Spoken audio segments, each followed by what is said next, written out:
So this is Melissa Giles, and are you looking for ways to change your way of thinking? So Proverbs is a wisdom book. It's a how to change your way of thinking to be one like Christ. It really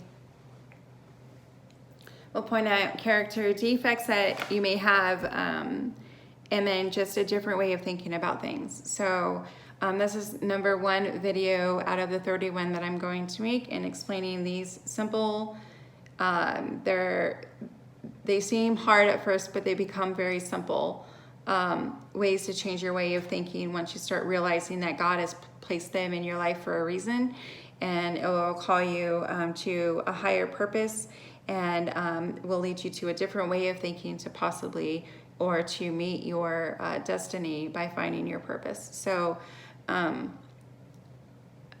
finding why you are here. Once you find why you are here, then it's all uphill from there. But going through each proverb, I'll just talk just a little bit about how it helped me. Okay, so chapter 1, the Proverbs of Solomon, son of David, king of Israel, to know wisdom and instruction, to understand words of insight, to receive instruction and wise dealing in righteousness, justice, and equity, to give prudence to the simple, knowledge and discretion to the youth. Let the wise hear and increase the learning, and the one who understands obtain guidance, to understand a proverb and saying the words of the wise and their riddles. So yeah, to receive wisdom and instruction is to know the 10 Commandments, to actually put them in place, in understanding what those mean. And if you don't, please go back and watch the 10 Commandment video, which is right before this. However, to know wisdom and instruction, to understand words of insight, the more you read Proverbs on a daily basis, it gives you insight to what's going to go on in your day. So then that way, when trouble starts to happen, or you start thinking a way that you shouldn't be thinking, then it's brought into your mind. God will bring it into your mind, and he will, that's how he starts to change your way of thinking. That's what he does. So, to understand the Proverbs saying and the words and a saying, the words of the wise and the riddles. The fear of the Lord is the beginning of knowledge. Fools despise wisdom and instruction. So that too is in the 10 Commandment video, where he comes to test us, right? He comes to test us and what we're going to do. Number 8 from chapter 1, number 8. Hear, my son, your father's instructions, and not forsake not your mother's teaching. This is commandment number 6, saying, it is commandment number 5, letting you know, don't be a fool to your mom and your dad, right? And I'm not calling anybody a fool. I'm just saying that's what this is saying, fools despise wisdom and instruction, which is 1:7. And so here, my son, your father's instruction, and forsake not your mother's teaching is commandment number 6. So we need to obey commandment number 5. For they are a graceful garland for your head and a pendant on your neck. My son, if sinners entice you, do not consent. If they say, come with us, let us lie and wait for blood, let us ambush the innocent without reason. Like Sheol, which is hell, let us swallow them alive, the whole, like those who go down to the pit. We shall find all precious goods. We shall fill our houses with plunder. Throw in your lot among us. We all have one purse. My son, do not walk in the way with them. Hold back your foot from their paths. For their feet run to evil, and they make haste to shed blood. And that is commandment 6, 7, and 8, and 10. I guess it's 9 too. 9 and 10. That is speaking of commandments 6, 7, 8, 9, and 10. For in vain is a net spread in the sight of any bird, but these men lie in wait for their own blood.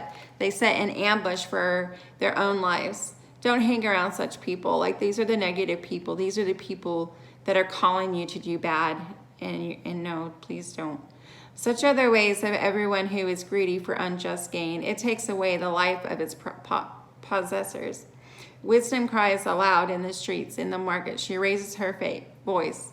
At the head of the noisy street, she cries out. At the entrance of the city gates, she speaks. And this is God. Like, wisdom is God, like knowledge, right? And like, you know how to behave, but you're not behaving in the way that you know how to. And he says, how long, O simple one, will you love being simple? How long will scoffers delight in their scoffing and fools hate knowledge?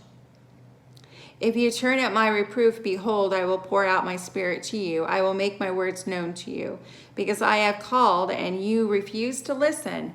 I've stretched out my hand and no one has heeded, because you have ignored all my counsel and would have none of my reproof.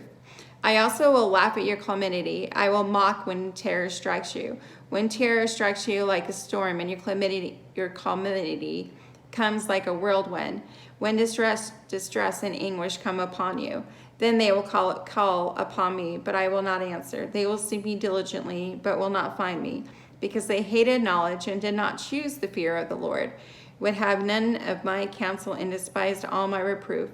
Therefore they shall eat the fruit of their way and have their fill of their own devices.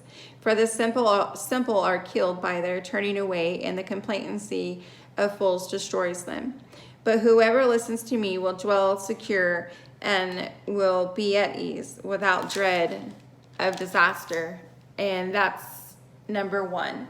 And it's basically saying, like, listen, I'm telling you, like, this is not, you're called for a better purpose than this. I want you to listen to me, and if you keep on doing what you're doing, I won't hear you. And that's his unconditional love for us. And just as our parents discipline us for the things that we do wrong, such as God does, because he is our Father. And if you don't have parents, I promise you he'll be your mother and your father. And he will be there for you no matter what, because that's how God is, because he has unconditional love. So, 119, such are the ways of everyone who is greedy for unjust gain. If you do something for somebody, don't do it out of your own benefit. Do it because you have the heart and the mind of God. And do it because you want to do it, not because you want something in return.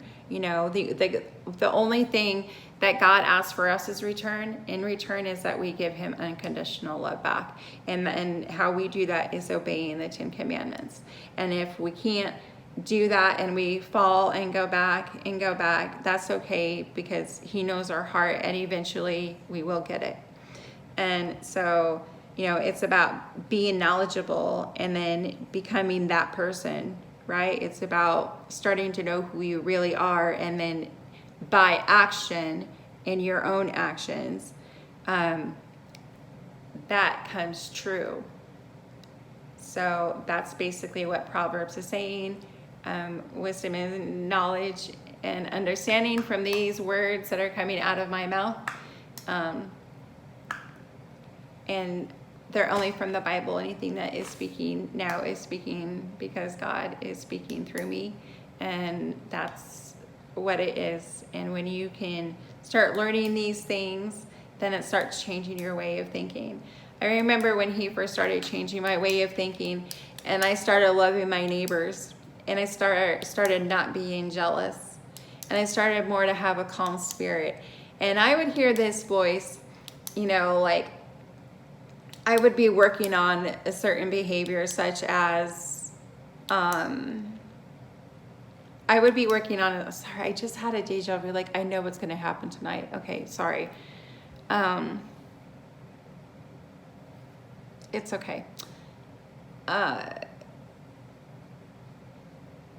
would be working on something such as, not reacting to a person that was in my life.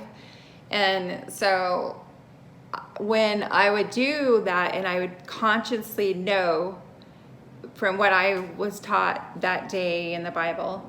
And I would consciously know I'm not going to yell at this person or not going to scream at this person, right?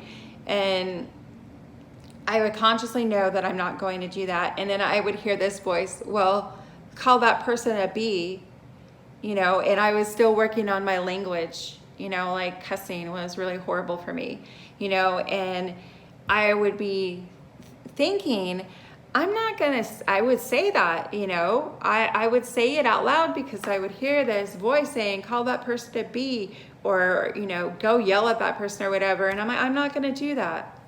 I'm not going to say that to that person. That's not, I'm trying to not be that person. And at times it didn't work, and a lot of time it did. So that's the power of God. He'll come to test you in transformation, right? He'll come and he will teach you something, and then he'll turn around and put that something in your track to see what you're going to do. And over time, just that voice kind of went away because I changed.